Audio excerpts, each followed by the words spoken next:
Hello, hello, and welcome to the Homesteading for Beginners podcast. I'm Mona Weathers, your host.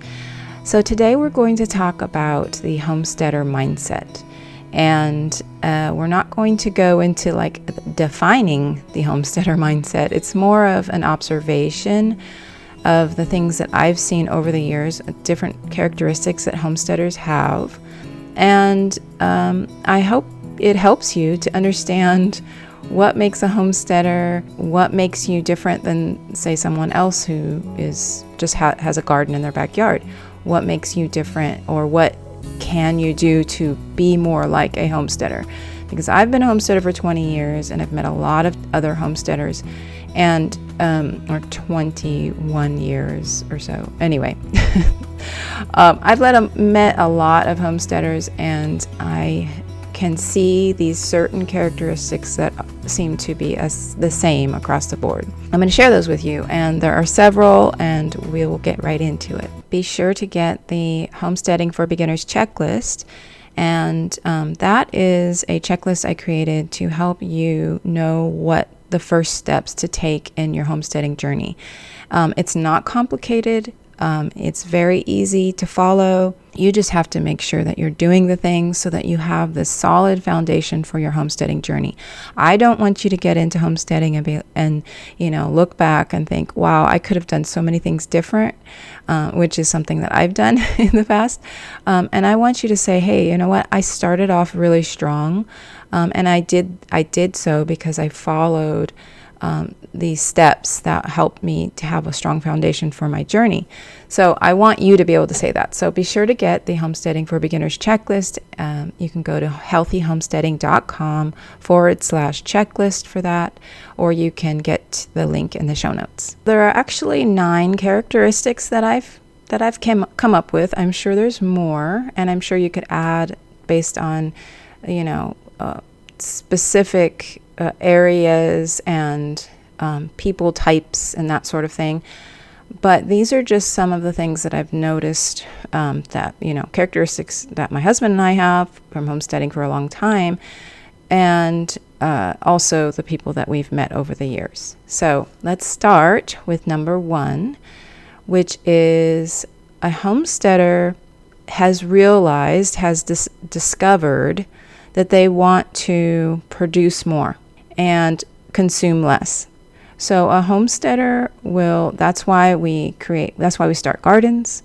That's why we, raise animals, because we want to be in charge of producing our own food and consuming less from the grocery store, right? So the homesteader's mindset, the first one would be, they have a mindset of producing more than they consume. Okay, so this can be a lot of things, though. It doesn't mean food. It can also be sewing. It can be welding. It can be woodworking. Those are things that you're producing rather than going to the store to purchase it. So that is number 1. Number 2, I feel like a lot of homesteaders have a preparedness mindset. And that can be all the way from just having a week's extra worth of food or a couple of months extra to, having a bunker full of food and waiting for the world to end or something. I mean, there's just a wide range of different thought processes on how much you should be preparing for.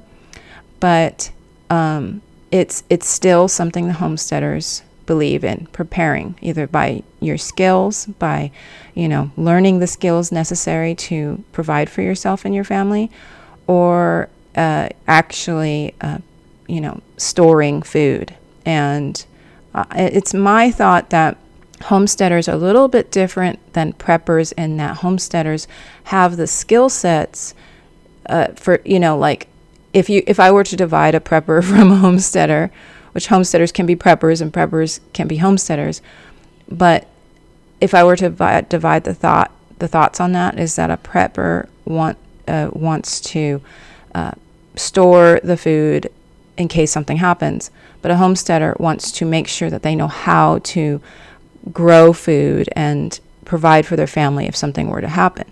So that's my thought. I don't know if there's some actual definition of this for this, but that's my thought on it. So that's the way I see the difference. Homesteaders tend to want to prepare more. This is why I emphasize savings plans for emergencies, and income plans, an income plan for unforeseen things. You just want to be prepared. So the homesteader mindset, a homesteader mindset is prepared.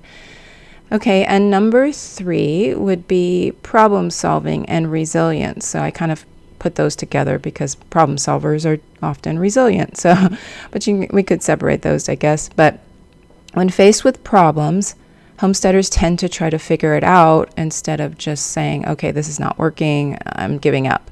Homesteaders seem to have more of resilience to problems that they're faced with. So this is a very, very important skill. This is something that I hope you really take to heart, because there's going to be problems on your homestead. There's going to be, things that you're faced with, animals that you lose. There's going to be crops that fail. There's going to be all kinds of things that can happen, but you need to have this resilient problem solver mindset, because that is what's going to get you through. That is where you're going to learn more when you come on the other side of this problem. Okay, you're going to have a better understanding of something once you go through the problem, or you pivot enough to understand what you need to do to make that problem go away, So a homesteader mindset includes problem solving and resilience. And the next one is homesteaders tend to have an appreciation for nature. Now, this includes people who raise animals for consumption, for eating. We really appreciate the animals that we are raising.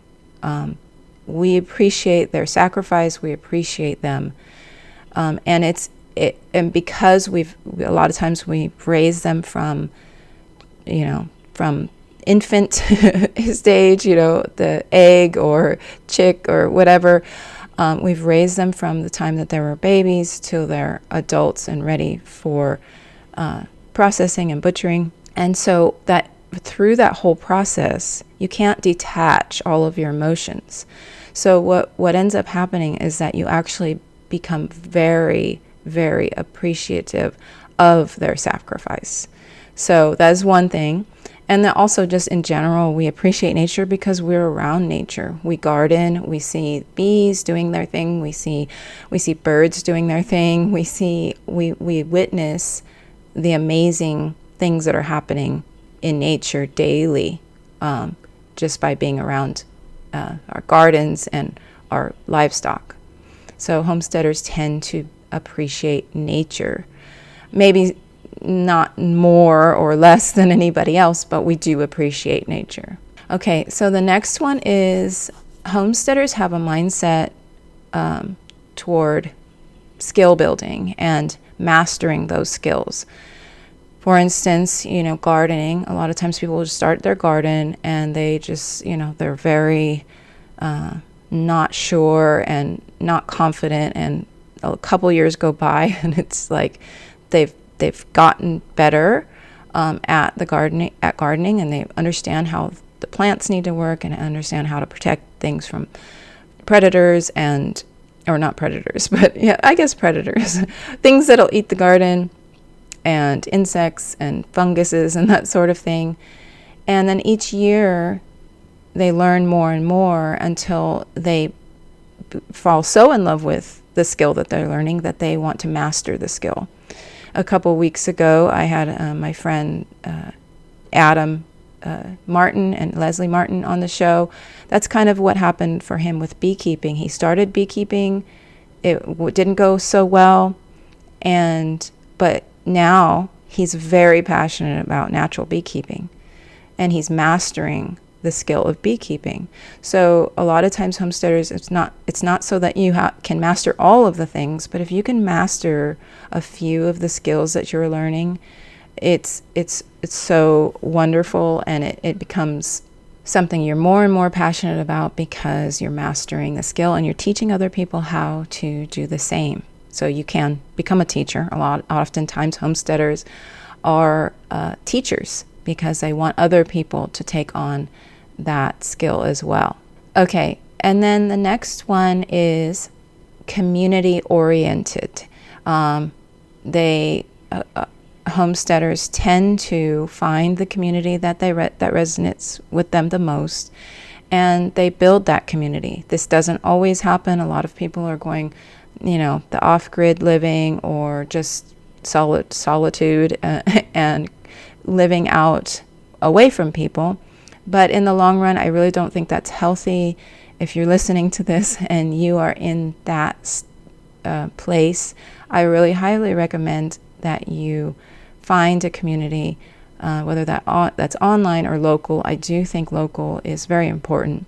But it's also for you to be able to not be so alone and in this by yourself. And you can, trade with people. You can barter with people in your community.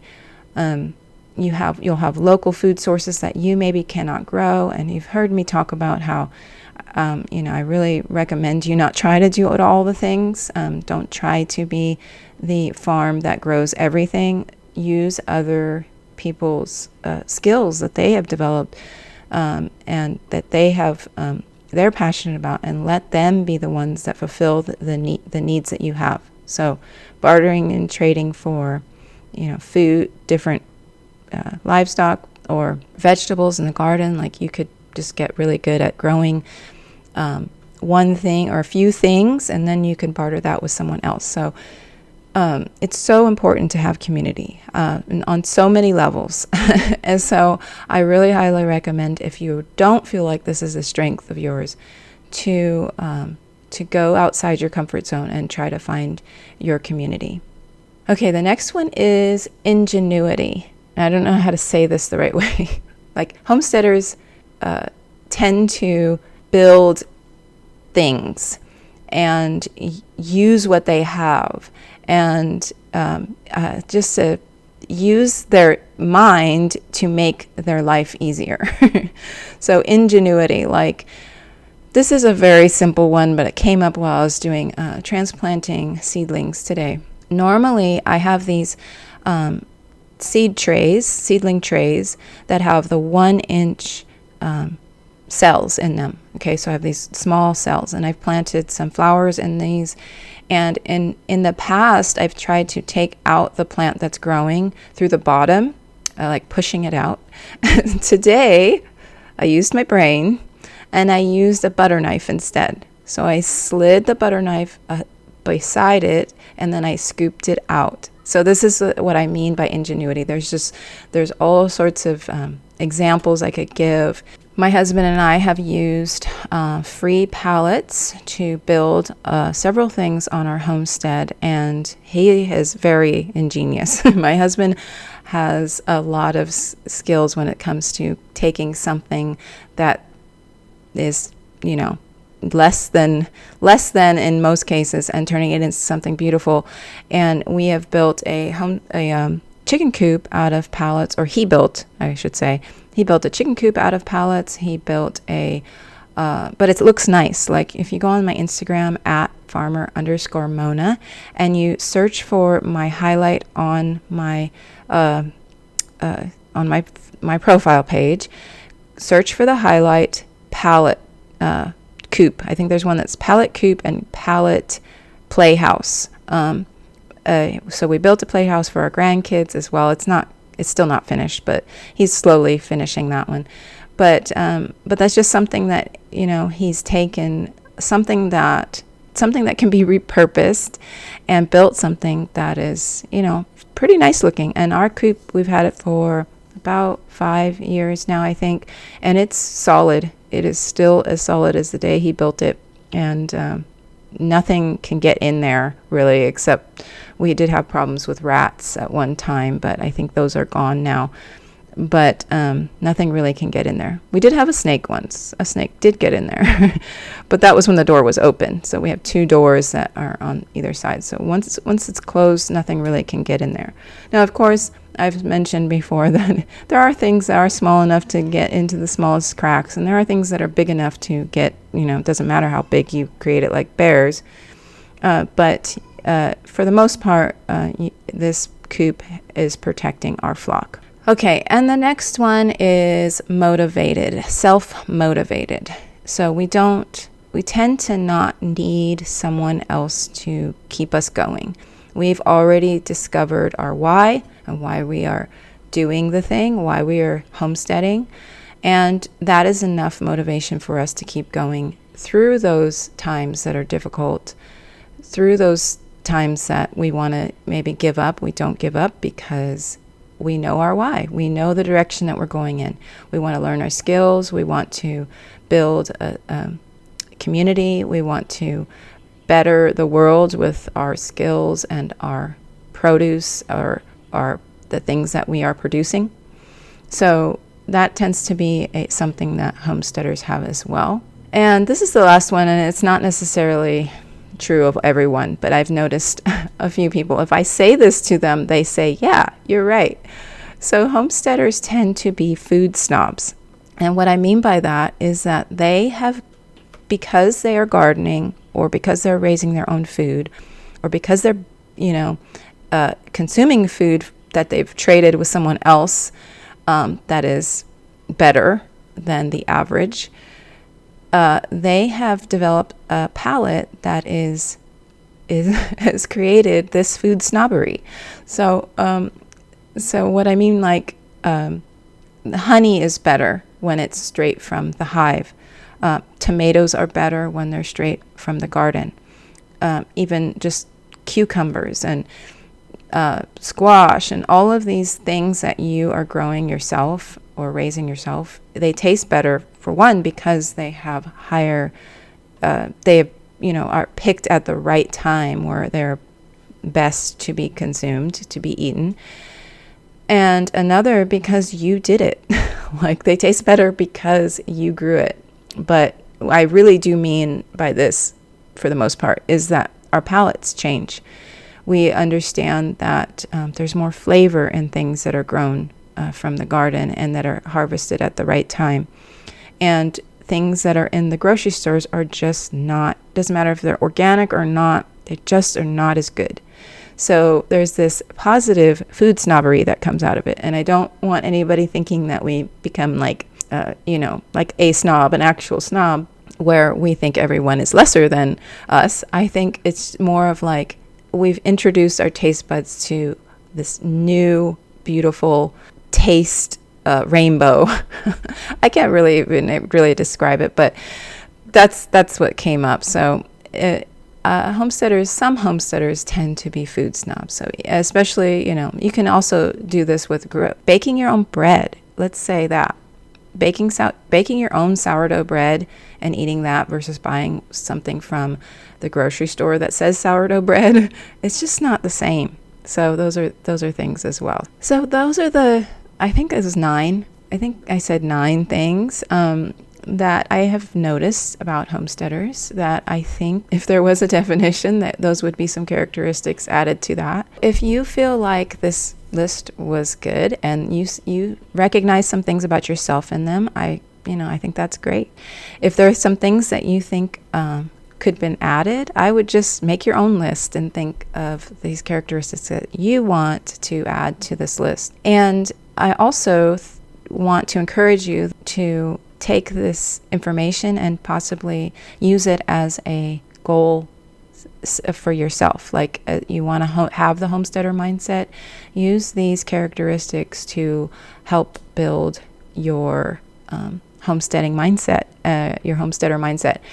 And I also want to encourage you to get the checklist, the free checklist I have for you. It does not include the homesteader mindset stuff, so you'll have to add that. But it does include just some steps that you can take to reach your goals as you pursue the homesteading lifestyle. So I thank you so much for listening again. And if you want to contact me, you can at my email address, which is mona@healthyhomesteading.com, or you can reach me on Instagram. I'm pretty good about replying to my direct messages. I think a couple weeks ago, I wanted to clear something up. It's in my head that I said this, and I don't know if I said it this way because I haven't listened to that episode again. But I said something like, if you just want to ask me something, don't DM me or something. I don't know if I said it like that. What I meant was, there's a lot of people that just come and ask me to do something, like they're spamming me, basically. That's what I meant. Like, if you have a legitimate question, you want to ask me something, please feel free to message me on Instagram. I am pretty good at replying to those messages. So I don't know if I really said that, made it sound like I don't want you to message me. I do want you to message me. And if you can leave a rating and review, a positive rating and review, I would really appreciate that as well. So I hope you have a wonderful day, and I will talk to you again next week.